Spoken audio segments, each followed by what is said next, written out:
On the last episode of Dice Funk. Did somebody take his staff? Yeah, Drop took all of Ziggy's stuff. I want that later. Captain Park from episode 2, but potentially you could have recognized him. Instead, these are just 5 random-ass gnomes for all you guys know. We are going to the Feywild, ultimately, to get to Welch and both stop her actions and possibly use some of the resources she's acquired to aid us in dealing with Zavala. My only concern is time flows differently in the Feywild. But if we go to the Archmages, we lose the prime material. Every plane vibrates at its own frequency, so if we had anything from Zavala's plane, I could get the frequency from it and jump there directly. What about Lita's eye? I don't know if it showed up there, right? Maybe she'll let us take it? So, like, maybe hunting down the Zavala, seeing if we can track down the Blackhearts. I can send them a message. We might be able to save everything. We need your help. We're here. Orcs. Angry. Help. Well, guess what, guys? They're already in the Tiger Mountains. Apparently they've got angry orc things happening, so... We should drop off Zack and the other gnomes in Meadowlark on the way to Tiger Mountain since it's on the way anyway. For leveling up to level 6 monk, I am awarded the skill of wholeness of body. All of my hand-to-hand strikes now are considered to be key strikes, which means that my hand-to-hand strikes count as magical for the purpose of overcoming resistance and immunity to non-magical attacks and damage. She also gets mindless rage, which means that it's like Oh, no. it's one of her many rages. She's reached a level where she cannot be charmed or frightened while raging. Alias's next and probably final character level is in Fighter. Why is that, Professor Chance? I got that planar binding. You're gonna need me, because when we go and we jump her in the Feywild, she could just plane shift away, and it'd all be for nothing. But you got me, and I'll bind her there. I got counter charm. A bunch of people where they get advantage against being frightened or charmed. When I went to visit Alona in the Beastlands, there was another me. You are a real Vinny. You're real to me. You're my daughter. We have your back unconditionally. I cast a spell I learned on you. It's called Remove Curse. I do not know if you should go around doing that without permission. Some of these curses are keeping us alive, but if you had done that to Sherry, she would be dead now. I do not know how my meeting with Lita will go when we get to the Tiger Mountains, but that is not your problem. I'm gonna message Jem. I'm very, very sorry. I didn't mean to lie. I'm dumb. Jem responds, "No apologies necessary. Sometimes you have to do bad to do good. Someone will pay."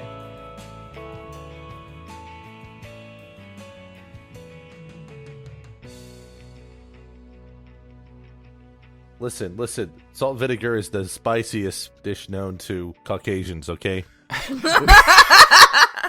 I've had spicy vinegar pork rinds before that were both spicy and sour. We can't get bogged down in talk of what Leon tastes like. Yeah. We're very near the end game. I've actually dressed up for this episode. I am wearing Wizard hat? no, it's one of the Oh, shirts that has damn. like top wings. I don't know what that means. Bitch, you know it's a collared shirt. Don't pretend like you don't know what a collared shirt is. I've been informed it's a polo. Is that the right word? Is it a guar polo shirt?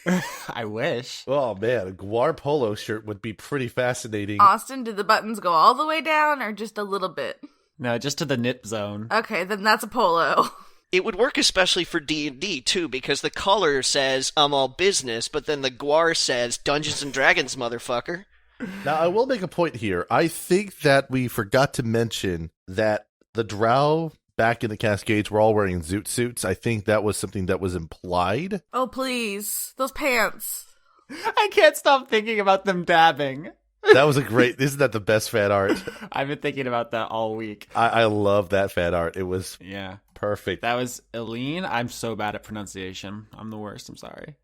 Well, you guys want to kill the whatever it is we're trying to do? Kill whatever it is we're trying to do. I guess. So last week I said, okay, this is the lore dump. If anybody has any lore stuff, now is the lore time. And then we did the whole episode. And then 5 minutes after we stopped, Leon sent me a Skype message like, what are we doing? Oh my god. No, Lord Dump to me was like, do I have anything to say? Like, does my character have any lore to like express, like backstory? But no, I don't. I didn't know that meant, hey, Austin, can you explain the plot? I said, after this, we're going to the end. Anything we don't talk about right now has the potential of being left on the table. So, Austin, did I ever get my strange and mysterious discovery of epic proportions? yep. So, okay, I was wondering if we were going to get to this in the post-mortem. I guess we can just talk about it now. Sure. That was when Zavala contacted you in the Ragged Woods in episode 8. Mm-hmm. That character more or less exists because of the background feature you took as a monk. I created the bad guy? Yeah. I had a vague idea about what this campaign was going to be about, but between Alias's backstory with the Archmages, between Drop's backstory with the curse, Violet's with the witch, Lavinia with the dying and coming back, that's the story. The real villain was Johnny the whole time. I'm sorry, guys. I didn't know. We could have finished this 30 episodes ago. Next time there'll be less flavor text. Okay. My character sheet would be like, he is the best at cooking. He is also the best at sword fighting. He can ride dinosaurs. Okay. What are we trying to accomplish at this very moment as we are sailing? Oh my god. We're trying to go to the Tiger Mountains to meet up with the Blackhearts, save them from the orcs so we can parlay to use their airship to fly into the Feywild to go after Welch and then use Welch's abilities, more importantly, her magic items, to go after Zavala and defeat it. Okay. There was also a side plot involving hot dogs that I have not yet told the party about, but trust I will jump on it as soon as the opportunity presents itself. See, that's where I was confused, and I do apologize for that. Because when you said it's the end game, I thought we were like flying to the final boss at this very moment, but in fact, we have like multiple stops along the way. Yeah, because we can't fly. We have basically one stop that is basically a pit stop to upgrade our boaty boat.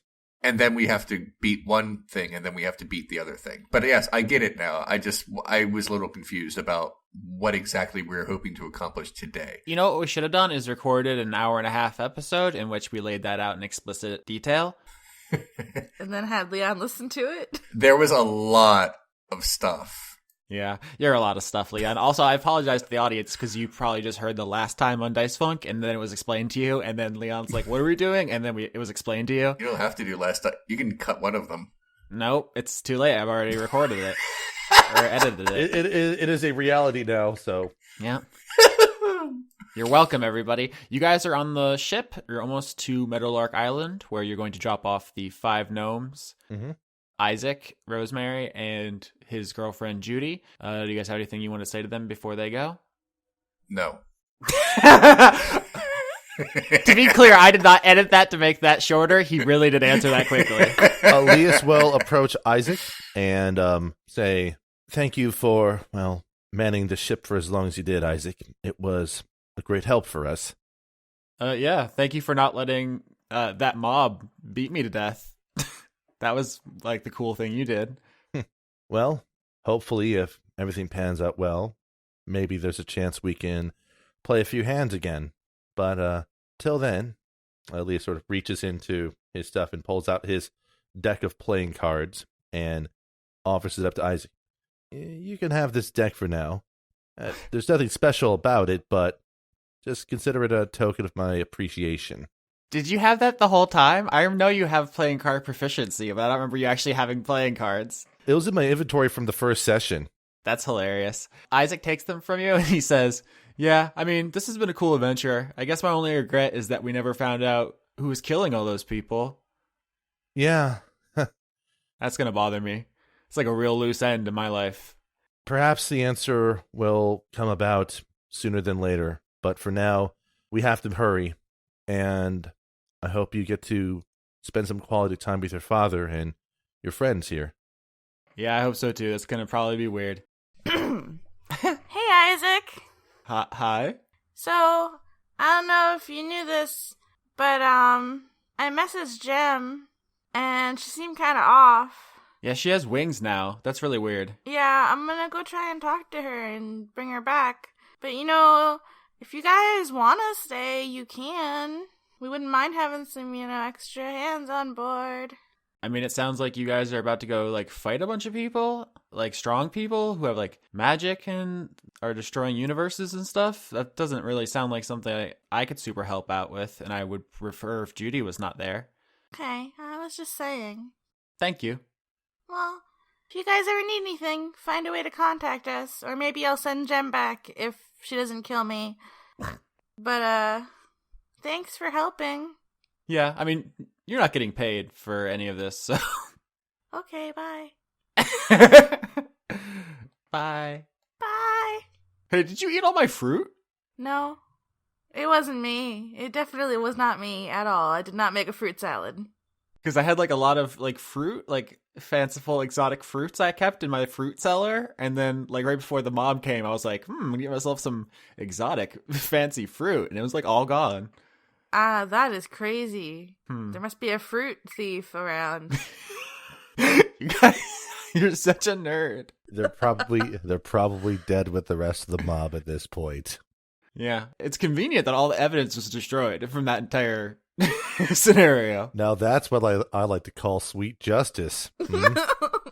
Throw me in the river. You started this! I did. I very much started it. All right, Violet, you're driving the ship. How do you want to approach Meadowlark Island? Ooh. What are my options? So, I mean, you can go to the docks, but those are the most likely to be guarded. There's also the beach where you washed up in episode 3 and where you left the gnomes that you guys had badly injured at the end of episode 5. You haven't really explored Meadowlark besides that. You, in character, are just not familiar with the island besides that. There's also the cliff you jumped off of. Right. And the water's been rising, so maybe it's closer to the top of it. Well, if the water's rising, then where we dropped them off on the beach might not be beach anymore. Yeah, there's a lot of the beach is probably gone. Okay.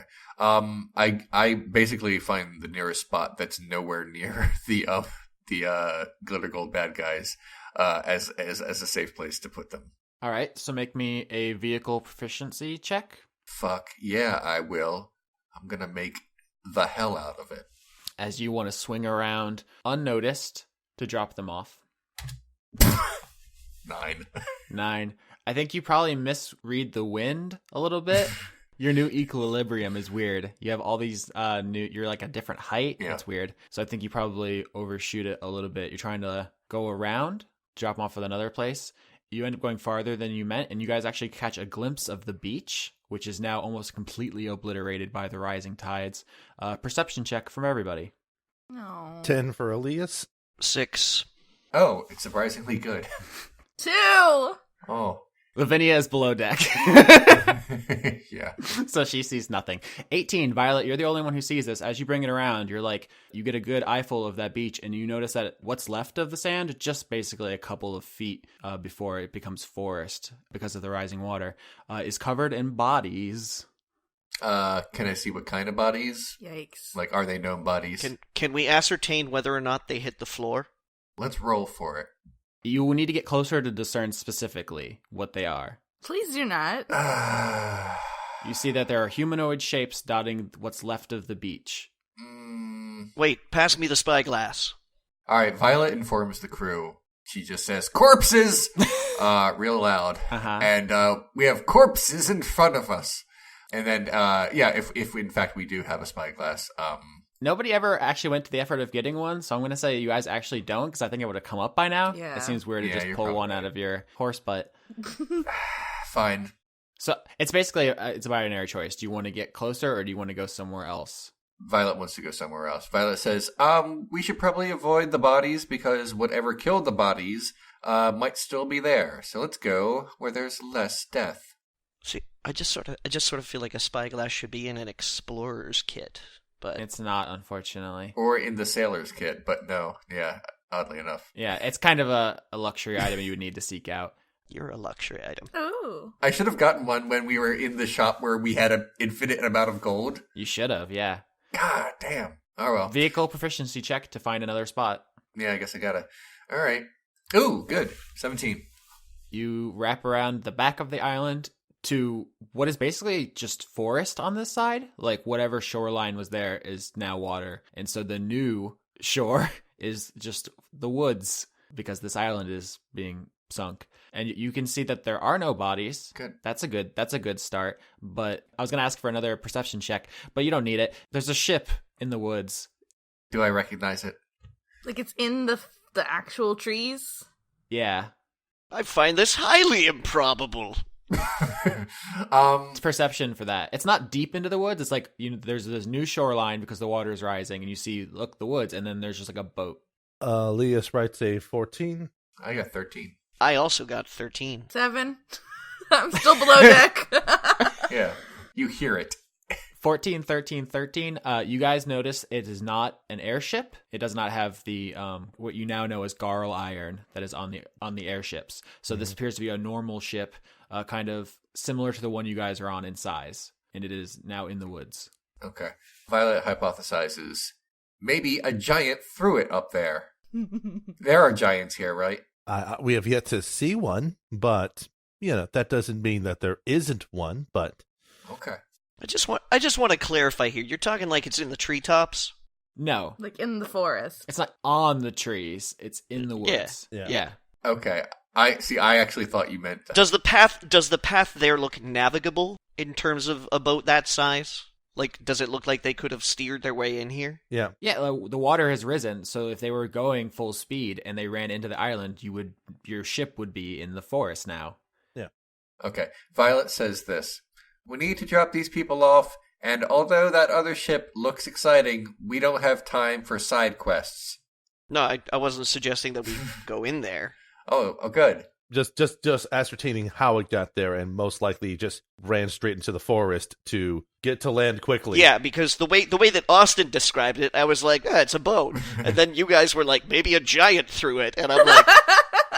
That was role-playing Violet being a dum-dum. No, the way you said it in the trees, I really thought you meant that. The word for that is on. Now, I don't know how you talk, but when I throw a frisbee into a tree, it's in the tree. No, we can't do this. We literally can't do this. You don't understand frisbees. All right. So are we going to drop off the gnomes here, or are we going to go to a different spot? No, but we're gonna scooch on to where it is safe, and then we're gonna get rid of them. Here's the thing, Leon. None of it's safe.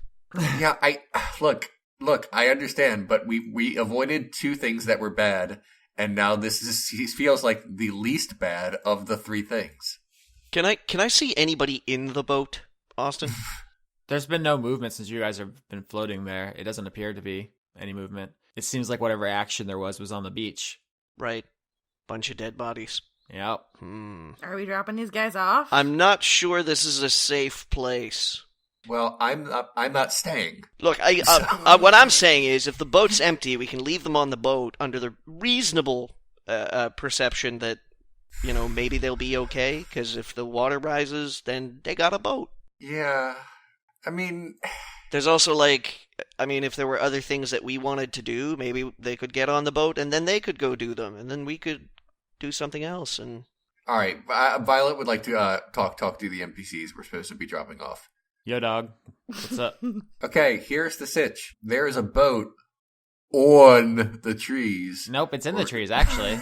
As if the shoreline had been obliterated by the rising tides, then someone drove a ship into the new shore, which is the forest. Amidst the trees. There is a boat amidst the trees. There we go. I found a middle ground. Everybody's happy. Nestled in the lush, waterlogged trees. It's like a tree hug for a boat. I love our prepositions, guys. I really do. Anyway. No, let's talk about this for another 50 minutes. So the point is, Violet says, okay, this is what we're dealing with. And then she points and explains. And she says, do you guys feel safe here? Or would you like me to keep looking for a place that is not shipped? I mean, there's like a ton of dead bodies on the beach. I have no idea whose they are, so I don't know what's going on. Yeah. I don't have any more information than you do, bro. I mean, your friend made a pretty good point. If you guys have stuff that needs to get done, I mean, a ship would help us do it while you do other stuff. Like, aren't all your friends drowning and dying? Don't you need literally every second you can spare while you're in the Feywild? Wouldn't us... Elise will interject to say, Isaac, do you think that if we drop you off on that ship or near that ship so you can get onto it, that you can take advantage of it if the tide rose a bit further. Maybe, but here's an alternate plan. Let me just run this by your brain. How about you harpoon it and pull it out of the trees and into the ocean? That's a good idea. That seems like it'd be a complicated roll. That's exactly what I was thinking. Oh, that shouldn't be too complicated. It's a ranged attack roll, bro.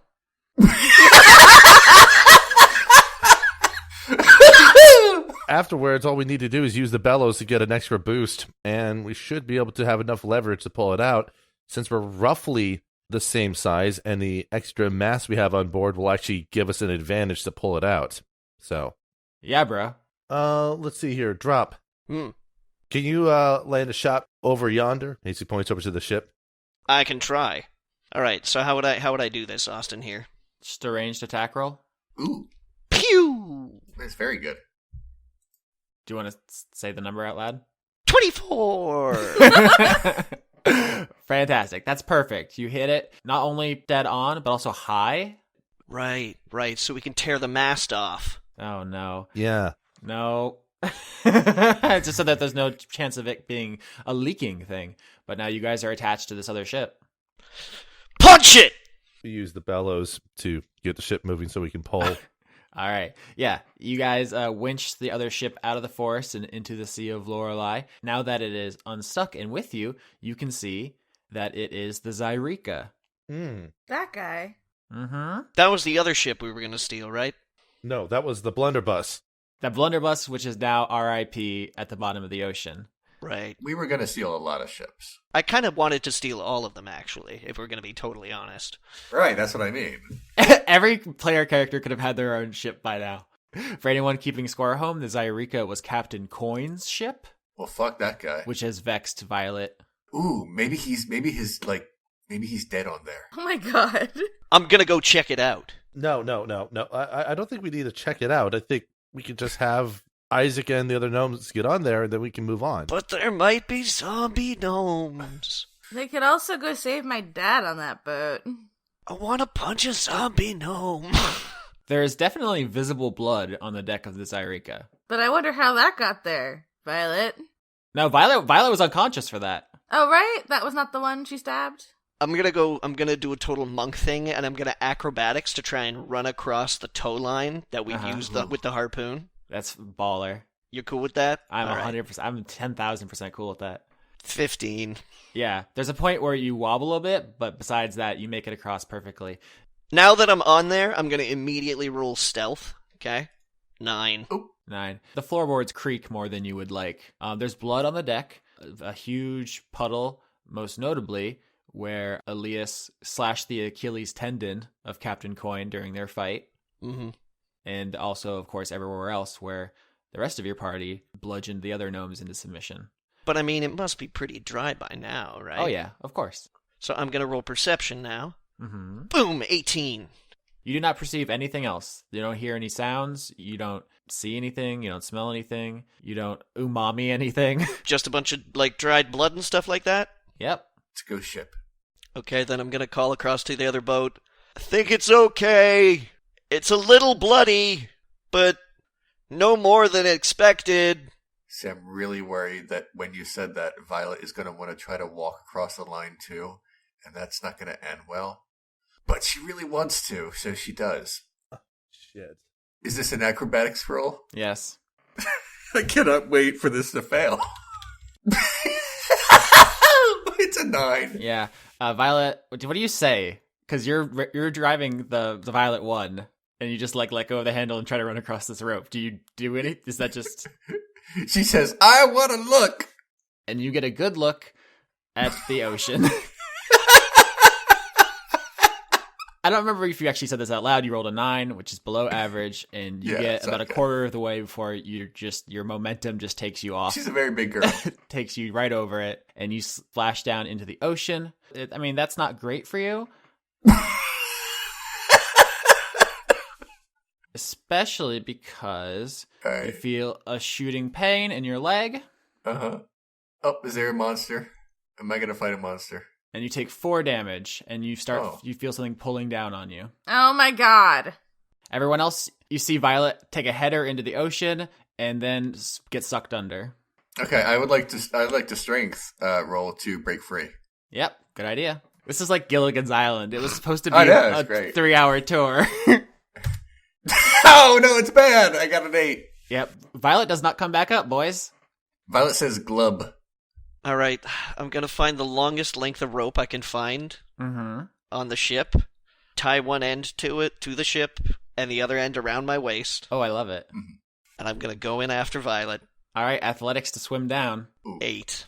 Drop, you go head first into the ocean in a swan dive and start swimming down, and you see below you the large and pale figure of Violet with one hand stretched upward as she is dragged down, and you see below her a Kuatoa with a hook through her leg, and it is swimming down, and it is dragging her down, and you are not making a great amount of progress in trying to catch up with them. Even though I'm fast? You rolled an 8. Yeah, but I'm also fast. Fish swim good. Fish have innate swimming, in fact. Yeah. I would like to fight the Kuatoa in the water. Yeah. Right now. Okay. Okay. I'm going to have to say that she's pretty upset. Yeah, I bet. That this is happening. So. Violet's upset. Oh. She flips the switch. I'm going to roll 3 times here. 22, 25, 11. Nice. Roll damage on that. 10, 9. I got 19 damage with my big ass sword. Yikes! Yeah, and I guess we're just assuming that you always have it strapped to your back because this is D&D. That's just how it works. Yeah. It's always on my equipment list. You can't swim up faster than it can swim down, but what you take your greatsword off your back and you swing down, and suddenly a Kuatoa hand floats by you, just free range in it. It's a grass-fed, organic, free-range hand. And there's a spout of blood, and you no longer are being dragged down. And you see, coming down from the surface, your friend Drop. Okay. Violet starts thinking, do I want to go to the surface? Or do I want to continue killing this person in the water? While you're drowning. Right. God, I should roleplay this as Violet keeps fighting. But it just seems like a bad idea. So I'm going to say that Violet kind of floats, not knowing what to do until Drop gets to her. All right, Drop, you want to get down to her? Yep. All right, she's floating in a slowly blossoming blood cloud as a Kuatoa below her. I would say unhappy about his new appendage situation. Yep. The arrangement. I can see that. Okay, well, I'm gonna try and put the rope in Violet's hands and point along it, as in go that way. Okay, Violet goes glub, and then she does that, but in a way that's very fidgety because she's still in frenzy. All right, so you guys are swimming up. To be clear. Yeah. Yes. Yeah, we're out of here. Back up on deck. Judy says to you, Lavinia. So, your family's gonna drown if we don't get them out of there, right? Yeah, I was actually gonna see if you could go by there. Yeah, that sounds like a good idea. That's a thing we could do while you're doing other stuff, is Please. evacuate your city. Please. So, the time scale between here and the Feywild is whack, but if we can get them out and by a couple days, it translates to maybe a couple hours there. It's I'm not good at math. That's really more of Crusher's thing, who I've never met, but I've heard great stories about. Oh, he's the greatest scientist of our time. he probably would not agree with that. Maybe mathematician. Science is I know. complicated. I don't even know what we're talking about anymore. At that point, you guys hear splashing as Drop and Violet surface, and I think everyone looks over at them and are surprised to see a blood cloud below them and spreading. Lavinia looks into the camera like she's in the office. They went swimming for 5 minutes, and this is what happened. Violet says, "It's not my blood." Yeah, I didn't think so. Well, some of it is. You were stabbed in the leg. She doesn't remember that. Cool. She only remembers the carnage. Awesome. Perception check error, buddy. Oh my god. Oh, cool. Here we go. 4. 8. Oh no. Crit fail. Yikes. 20. My rage is giving me heightened superpowers. So one of you got 20 and one of you botched. So that's it. I'm trying to think how that would even balance out. We were looking at opposite directions. I was staring right at the boat, going, I don't see anything.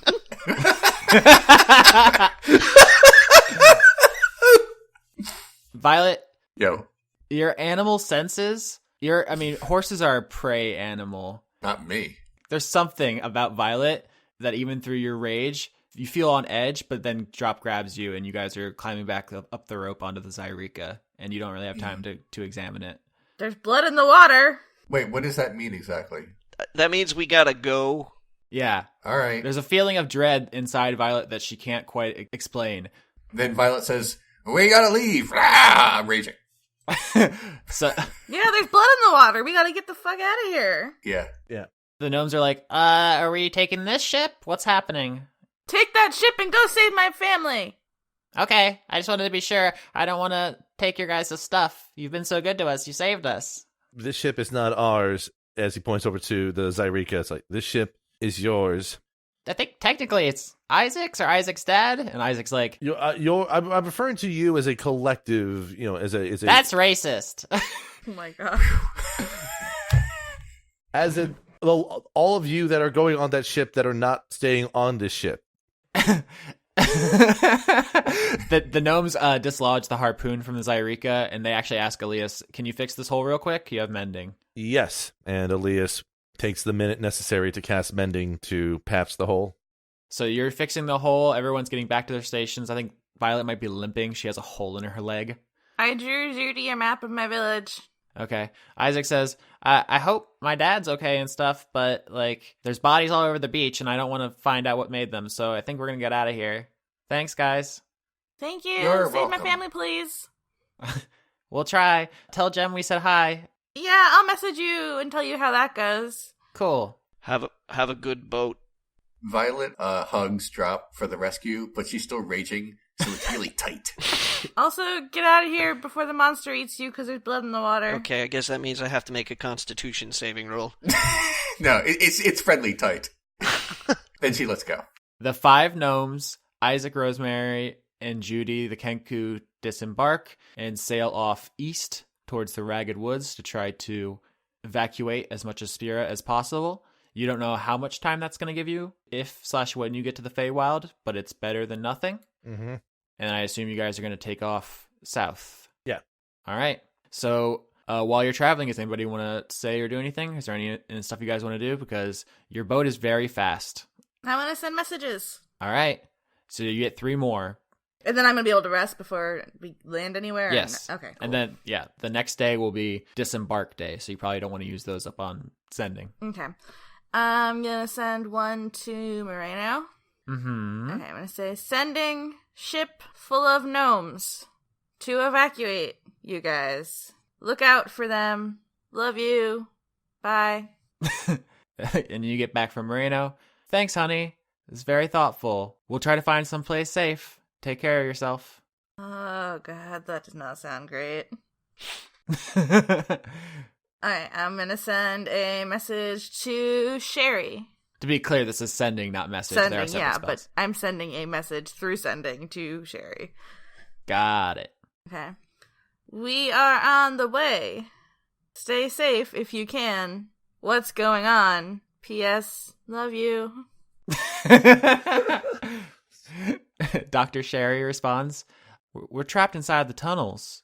The orcs have us boxed in here. They've taken our ship. They won't let us out unless I turn myself over to them. That's what she says. Oh, jeez. Okay, and then, who should I send my third message to, guys? I want to send another message to Jem. Mm-hmm. What do you mean someone will pay? Is everything okay? We should totally meet up soon. Sorry again. She thinks you're still in the Cascades. Mm-hmm. So you said we should meet up again. So she says, we're half a world away from each other. You can't help anymore. Surprise. The doctor will pay for what she did. Oh, yikes. Groomsh never forgives. The orcs never forget. That's really good.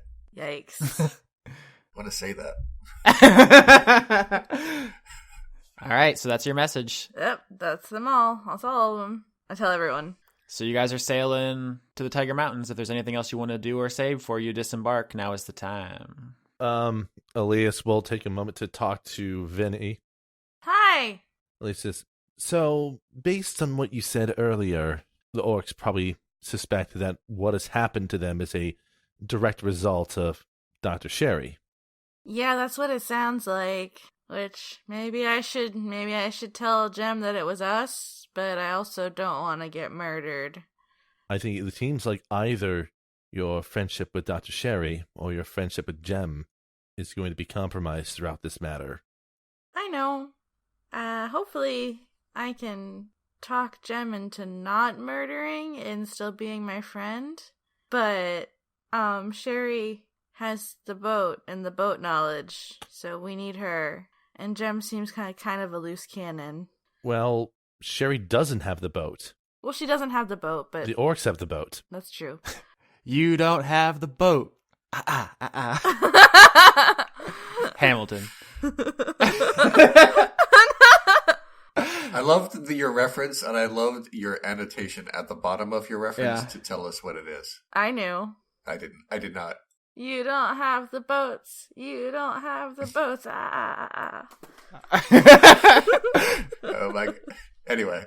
So all I can say, Vinny, is that I'm not particularly sure what your ideas are as to, I guess, whose allegiance matters most to you right now in all this.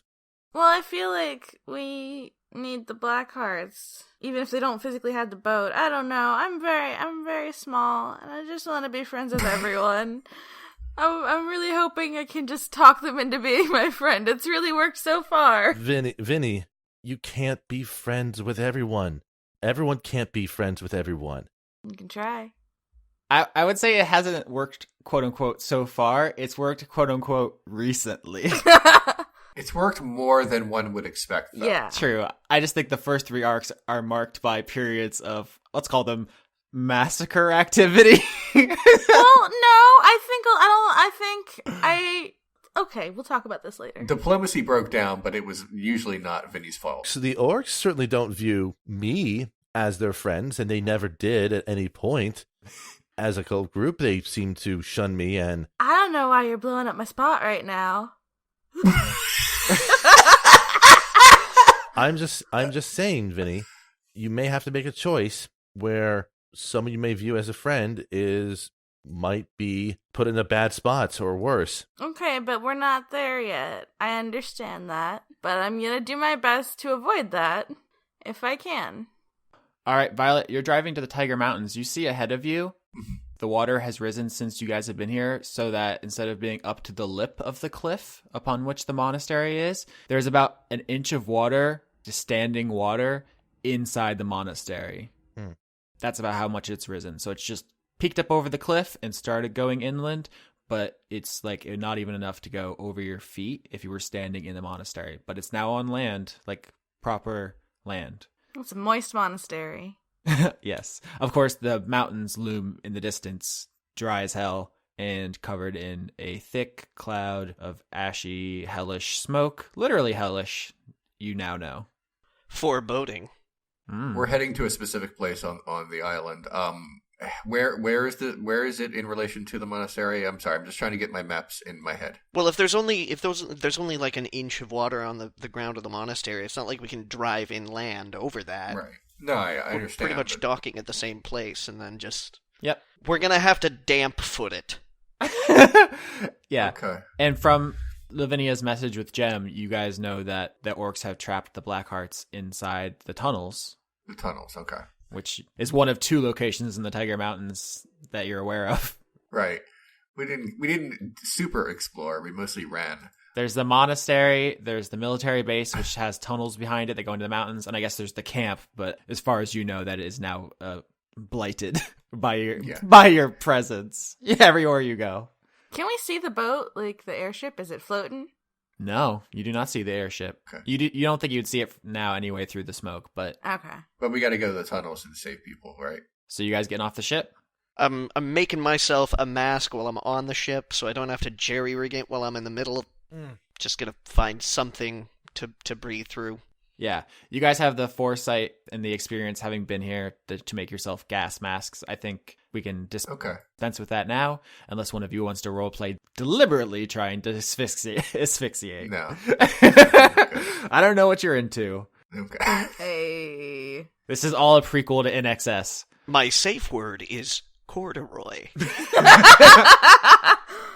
As you guys get ready to disembark, Violet, I guess you turn the wheel over to who's left in this party. Who's the most reliable? Joan.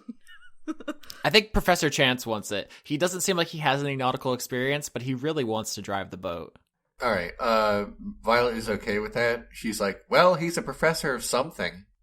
Probably means he's smart Yeah. about things in general. Now that Isaac, Judy, and Ziggy are gone, it's probably not sufficient to leave only 4 people behind. So I think Sildiel is going to stay. And I think you guys need to make a decision about Hunter. He wants to go, but I think probably everyone else is saying, no, leave Hunter here. Maybe we should just take the regular crew. Like Yeah. us, not the NPCs. Okay. While you guys are having this conversation, Violet, you step on the dried blood stain caused by your feet prints as you trudged back onto the ship from your dip in the ocean. Okay. And you can see that there are bloody footprints from where you walked back up onto the boat. You tracked a lot of blood on this boat. Okay. Violet just, considers that like honor wounds, decoration. Am I sure that it's all Violet's blood? Yes.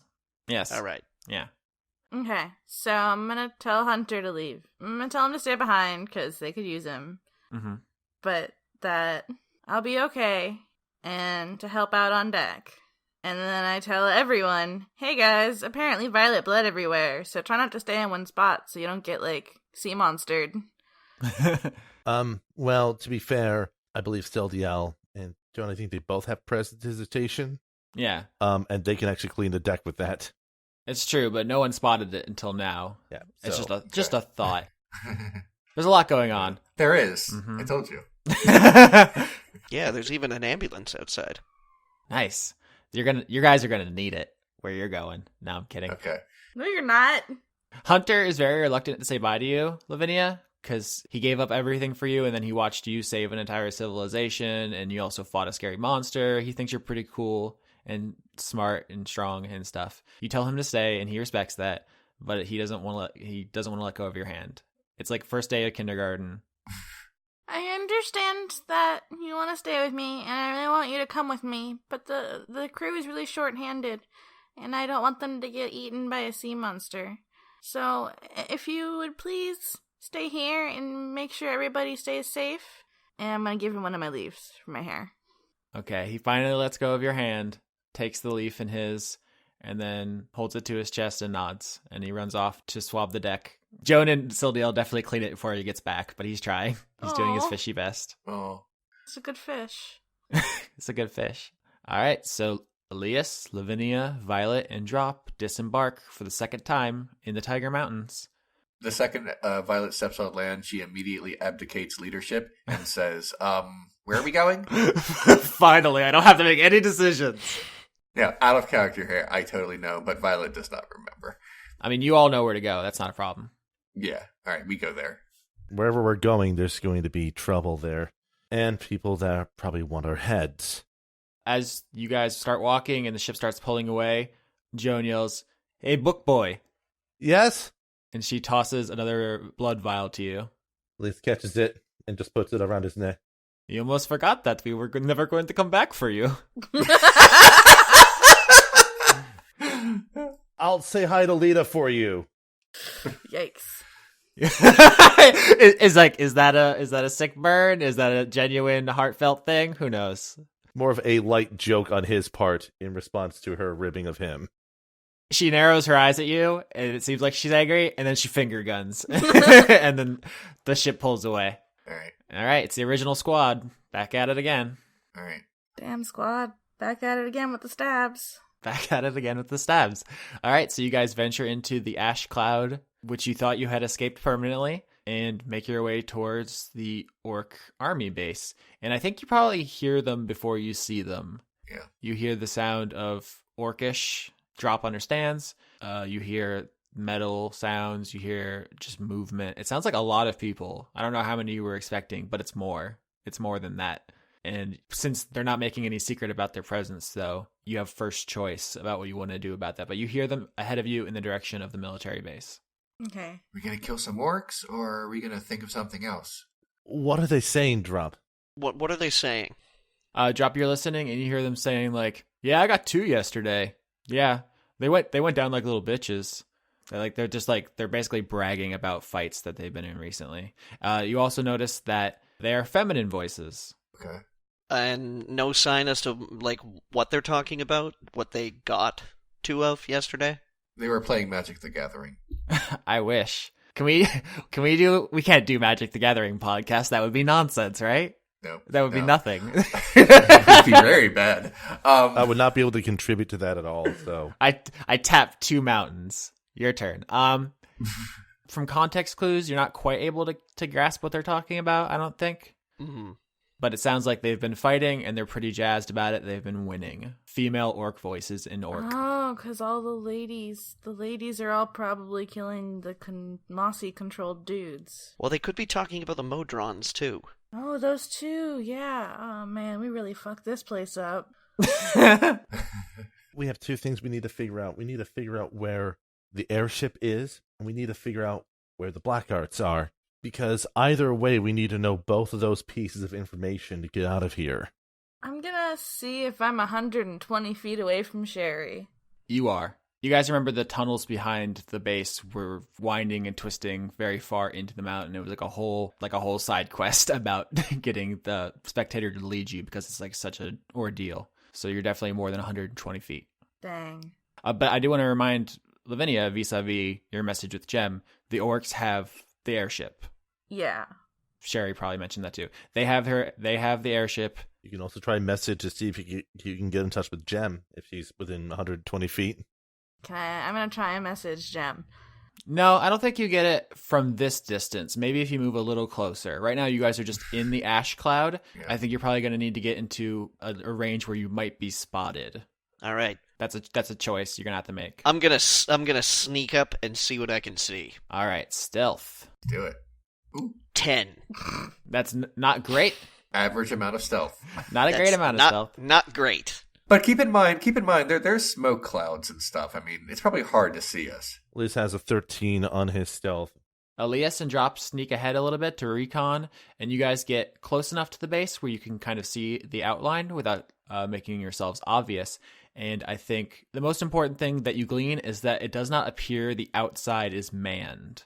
They are not expecting anyone to come from this direction. There's no one watching it. If you guys recall that there's kind of like the outside fence system, and there's like barricades with points so that if you try to like rush it, you would get impaled. It's not a great thing to try to siege. This was made to be defended to the death, but nobody is defending it from this direction. Well, that doesn't sound like a trap at all. Violet just wants to kill, so when you're ready to like insert her into a battle, you guys just let me know. I'll text you. Right. So can we see any of the orcs from here? Nope, you hear them on the other side. They're still talking. Still talking about the same stuff, probably.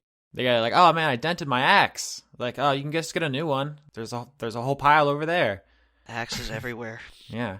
Ooh, let's go to the axe pile. Yeah. You hear a lot of talk about the axe pile. Everyone's like, it's so chic. They're all like personalized. I got my name in the handle. The axe pile is dope. We're not 15 feet away from those orcs, are we? Probably not, because they would see us. I don't know. I did roll a 10. 15 feet is very close for for any listeners on the metric system. That's close. That's very close. Most people can walk 15 feet in 3 seconds. Yeah, we're not that close. Okay. That's like 1.5 peoples. I was going to try and distract them with an unseen servant, but he's cannot go very far.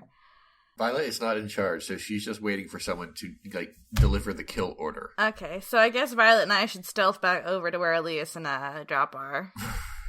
That sounds like a great idea. Alias and Drop scouted ahead and didn't see anything, so you guys sneak through the thing where there is nothing. Okay.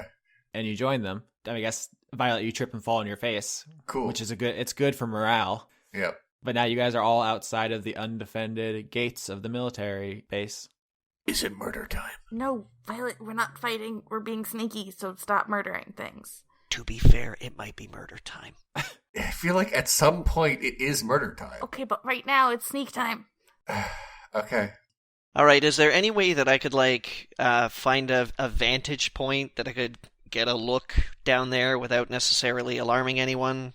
Like, could my acrobatics be useful here? Is there something I could climb? If you want to climb to get a look, I think athletics fits better. Acrobatics is getting down. Athletics is getting up. Yeah, you would say that, wouldn't you? That's what it says in the manual. 19. Ooh, Yeah. that's a lot of climbing. The rest of the party chills while Johnny, it's obviously a fictional character he plays. Not. Well, while Drop climbs up, Job will fly up with him so that Alias can scout with him. Drop climbs the closest barricade to get a look over the orc camp, and he sees, I guess he sees everything because there's nobody guarding any of this. They're all on the other side in front of the entrance to the building, the base building. Drop and Alias, through Job, see a bunch of stuff. You see a huge crowd of orcs gathered around the entrance. You see the airship Zavala, which has been literally parked in front of the building to block the door. You can't see what the crowd is gathered around because it's so thick that they're obscuring it. You're seeing quite a distance because of your height, but you can't quite see what's in the middle of the crowd. Mm-hmm. And then you see everyone else who's like getting food or doing laundry, visiting the axe pile, whatever else they're doing. They're milling about the camp, but when they're done that, they go to the crowd. Right. That's what you see. A crowd of orcs around something. Behind them, the airship, which they control, they've seized from the Blackhearts, and then they've deliberately parked it so that no one can escape from the base. You remember the tunnels are behind the base, and that all the exits from the tunnels have been deliberately collapsed. So the only exit is the one that the airship is now blocking. Does that make sense? I think so. All right. Then that's what you see. All right. I will return to my companions. All right. You do so. So they're not really paying attention to the airship very much. I mean, the airship is behind them. Yeah, I mean, I know that. Maybe they're not looking so much at it. I guess. How many orcs would you estimate I saw in there? More than it's worth counting? Is that like, shall we just, Dungeon Master rough figure it? About 200. Right. I could take them. Am I close enough to Jem yet? We've barely moved. With Drop's report, you know that they're not watching the front. If you want to sneak in, like climb a fence and scuttle up, then yeah, you can get there. I just want to be clear, you're committing to being inside this place. I think that's the plan. Am I wrong? Yeah, we have to go in there either way, it looks like. We know where the ship is, and the Blackheart are on the other side of that ship, more likely than not. According to Sherry, 100%, the airship is between these two groups of people. Yes. Mm-hmm. So. Well, let's go. Yep. All right. We're doing it. All right, you guys climb some fences and shimmy over some barriers, and you're now inside the compound across the way. If anyone turned and looked, they would see you, but luckily all their attention is on this crowd in front of the airship. So right now you're fine. I'm gonna try and listen to what the people in the crowd are saying. Can I hear anything? Yeah, sure. I mean, it's hard. It's actually harder now because there's more of them. Before you were catching the periphery of conversations. Mm-hmm. Rave reviews on the axe pile. Yeah, it's all axe pile. But no, now that you're here, you're picking up on, I would say, more of the big conversation here instead of the periphery. Mm-hmm. And the word you hear over and over is dog. We're going to get the dog. Any day now, the dog is going to come out. They'll turn over the dog. Yikes. I'm going to turn that dog inside out. No. All right, can we also hide somewhere? Yeah, if you guys would like to use stealth to hide. Alias has some ideas, but he's not willing to commit to them quite yet. So, yeah, rolling a 7 in an attempt to hide is completely in what his plans are. Oh, 5. 11. God, y'all are just the worst. Where's yours, Leon? See? 10, which is okay. Not really. No, not for a level 6 attempt. All right, so you guys try to crouch down in a guard shack that's near the entrance. This is actually where Violet knocked over the world's greatest dad mug. Mm-hmm. Yep. I missed that mug. And Lavinia, with her 5 stealth check, steps on a shard of it. Well, we've come full something, everyone. She takes 1 damage, but she can't help herself from crying out in pain as you guys all crouch there and you hear footsteps coming towards you. Oh. Oops. My bad. Quick, everybody, do the mannequin challenge. Can we literally try to do that? I would love to. I'm gonna curl up and try to make myself look like a bush. Okay. Not literally. I throw leaves on her. I'm not even going to acknowledge any of that's happening. Here's a perception roll for the person who came to check the noise. Fuck. No, that's good. 13. 13 beats all of your stealth checks. You guys are all crouching in this guard shed. One of you is doing your best bush imitation. My head is leaves. You're impersonating a shrubbery. Yes. Yeah. That's crime. No impersonating shrubbery. And you hear someone say, "What are you idiots doing?" Do I recognize the voice? No, you look up and there's a lady orc. Do they say it in common or orcish? Orcish. She just assumes we're about to fight, so she's got her hands on her weapon. A pig lady walked into the shed, looked at you guys all trying to crouch behind desks and chairs and stuff, and she just says, "What are you idiots doing?" All right, yeah, so Drop kind of like sheepishly stands up and says, "We didn't know if you were one of them." What's that mean?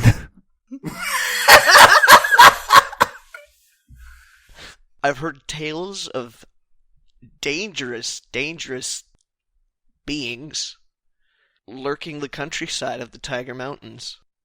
Lavinia, this whole you guys entering the compound was predicated on you sending a message. Did you forget, or did you decide not to?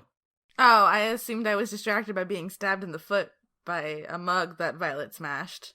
I mean, you at this point, you have plenty of time to do that. So Okay, I'm gonna go ahead and try and send a message to Jem. Regular message, not sending, because it's free. Yep. All right, you get her on the line. Hey, Jem. What's up? What you up to right now? What you doing? It's Vinny. Hi. Oh my god, we are in mortal danger. oh god, No, not literally. Hi. We're actually here in the Tiger Mountains in like a shed, and there's like an orc lady here. Hi. You hear outside, the crowd goes silent. Oh gosh. Jem does not answer you, and then you hear the sound of flapping wings, and then a thud as she lands outside the shed, and the orc who was talking to you guys just backs out of her way as she enters, and she looks at you guys crouching pathetically in front of her. Hey, I said I stood up. Okay, Drop, you stand up. My foot's bleeding, so. I'm up because I put my hand on my sword. I was afraid we were about to get thrown down. She says, "That was fast." Hi. Hi. How are you? Could be better. Same.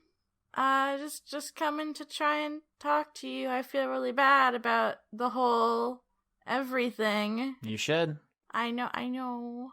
But we were worried that we were trying to not just like show up, but then I stepped on this mug, so I mean. Are you okay? No, my foot's bleeding, but it's not a big deal. Jem waves her hand, and the orc runs off, and you hear rustling and talking, and someone runs in with the bandage. Oh, thank you. Drop tidies up a little bit.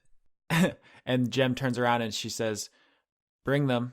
And orcs bustle into the room to escort you guys in the direction of the crowd. Alias is nervous when he's being escorted by the orcs, obviously. Yeah, these are all women orcs, you've noticed. Jem appears to be the only half-orc. Right. That's a contrast. Also the only lycanthrope. Also, she seems to be in charge. Yeah. Violet whispers to Drop, "Is this a good thing or a bad thing that's happening?" I think it depends on where they're taking us. Because I've heard really good things about their axe pile, but... that body spray brand axe pile is fantastic. Now you've ruined it. It's the most perfumed thing in all the lands. You guys pass by a shed that smells like Hot Topic and regret. That's the axe pile. It's in there. Okay. No, they drag you, not violently, but firmly along and back in the direction of the crowd. Oh. Jem leads the way, and the crowd parts for her as she goes back into the center. And as you guys are led into the crowd, you see what is in the center, and it is a throne of Modrons, smashed, dead Modrons, a dozen or so, probably more, that they have taken out of commission and then used their metal bodies to make a command center for Jem, who sits down in it and surveys you guys. Dang. A throne of smashed robots? That totally wins the Game of Thrones. As you guys are brought into the inside of the crowd, and she looks down on you guys as if to say, now what? Behind her looms the airship Zavala in its entire size. It's an enormous airship. Alias speaks up and says, "We came because we have a plan to stop all of this, to fix all of this as well as we can." You're going to bring back our fathers, our brothers, our sons? I said as well as we can. I can't make promises beyond what I've been able to figure out, what we've been able to figure out about what's been going on, Jim. Look, what we care about is getting justice for the slaughter that happened here. All of you could have told me you're complicit in this. Some are more complicit than others. Oh, that's me out of character talk. Violet says nothing, only kind of understanding what's going on. I do, though. Yeah? Violet actually stands up. I want Violet to have a moment here. Yeah. And she says, well, what do you think you're going to do? She says, we've seen those plant monsters. We know what happened. We saw the pirates when they got off their ship to take parts inside. One of them has a plant creature inside of it. It's what did this. For there to be justice, we need the dog's head. Buh? Yikes. Buh? Is that a meaningful noise or just a reflex? It's a reflex. Your apologies, Lavinia, as well-meaning as they are, they're meaningless. Grumpsh demands blood. You wouldn't understand.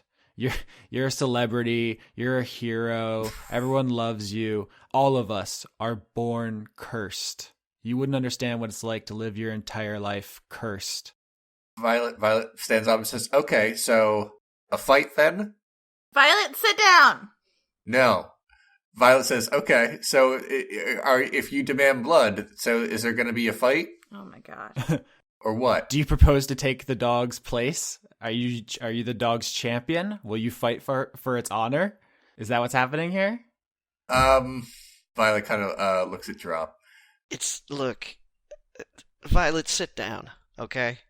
I don't wanna. I wanna sit down. Somebody put Violet to sleep right now. Look how tall I am. I love standing. Drop kind of steps in front and says, "It wasn't Dr. Sherry. It was me." You killed them? You killed our families? I let that thing out of the box. But it was an accident. There are no accidents. There are actions and there are consequences.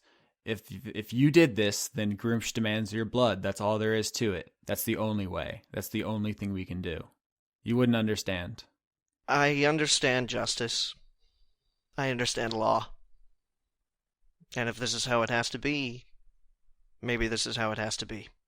All right, Violet is not okay with this, so she sort of like runs up and says, wait, I know what. Orcs have a thing where you have to fight for, and then Violet kind of racks her brains and like justice stuff and to settle things. And I know because I had to do that once. So instead of like executing Drop, which would be no fun, how about a couple of us fight a couple of you? And Grumpsh will decide who deserves to live and die. Yeah. What about that, spicy tomato? What's a tomato? Shut up. You're a tomato. Got her. That's her one weakness, being called a tomato. Right. They're full of flavor. You'd love them. She says, in fact, honorable combat is just what I had in mind. What happened to your stick, boy? It got put somewhere else. Yeah, that's a shame. I think you've seen what steel does against someone like me. Yeah, I guess. I don't know. Do you is that Drop or Johnny? Do you actually want to be reminded? I'm not sure Drop ever saw. During the mob scene, Gem flew through the crowd trying to scare it away, and she was stabbed dozens of times. Actually, Violet, during the mansion fight, stabbed Gem, and no matter how much force or how sharp the blade, no one has ever drawn a single drop of blood from Gem. Drop shrugs. Alias will walk up behind Drop, rest a hand on his shoulder, and he just leans in for a moment to whisper something carefully. I trust you know what you were doing, Drop. Drop kind of shrugs again, sort of like eyebrows up, like, I guess we'll see. The orc crowd grabs Violet, Alias, and Lavinia and pulls them back into their knees as the crowd backs up to form a ring around you guys. Drop, you still have your sword, so they don't offer you a weapon. Gem slowly stands up from her Modron throne, and her wings begin sprouting out of her back, and a long serpentine scorpion tail snakes its way around to show you its deadly poison point. As the crowd begins chanting, blood, blood, blood, blood, blood, blood, Violet's blood, crying. blood, blood, blood, blood. I set my sail, fly the wind, it will take me back to my home, sweet home. Lie on my back, clouds are making way for me. I'm coming home, sweet home. I see your star, you left it burning for me. Mother, I'm here.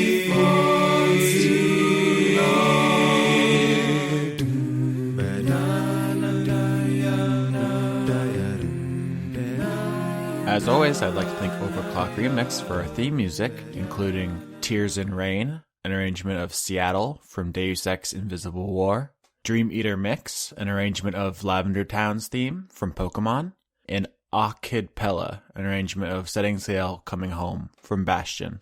Executive producers for Dice Funk for the month of January 2016 are Kirsten Haslinger, Extellaris, Joseph Timbrello, Andrew Grothin, Jade, The Cult of Gorfanax, Finch de Jong, Allison Ansell, Tarka, Luke Powers, Michael Goodell, Brent, Irving Royale, Kevin Dobbins, Savarden Akrasimova, Carl, Brady Warner, Kitty Foe, James Neely, Eugene, Marissa Donaldson, Melanie Joe, Lana Seawolf, Toby Gleason Stack, Ruby Offer, Matthew Weber, Emmanuel Garcia, Sarah Handley, Melissa Booker, Cameron Abbas, Dylan, Gary Sayon, Anna Stuhlfarer, Sean, the host of Funk Dunk, Giorgio Renna, Harrison Andrew, Christopher Charlo, Jorit, Viger Arnston, Cody Jackson, King Waza, August Rue, Athos, Ingmar Gremmen, and Paul Mullen. You can help support the show directly by visiting patreon.com/Austin Yorsky, as well as supporting Leon at patreon.com/renegadecut. If you want to help out indirectly, you could always rate, review, comment, and subscribe to us wherever you found the show, including iTunes, Podbean, Google Play, and YouTube. As we move into the end game of this season, I just want to thank everybody for sticking with us, supporting us, and inspiring us as we make this ridiculous, goofy show. But rest assured, if you thought we couldn't top Unicorn as a player character, you haven't seen nothing yet.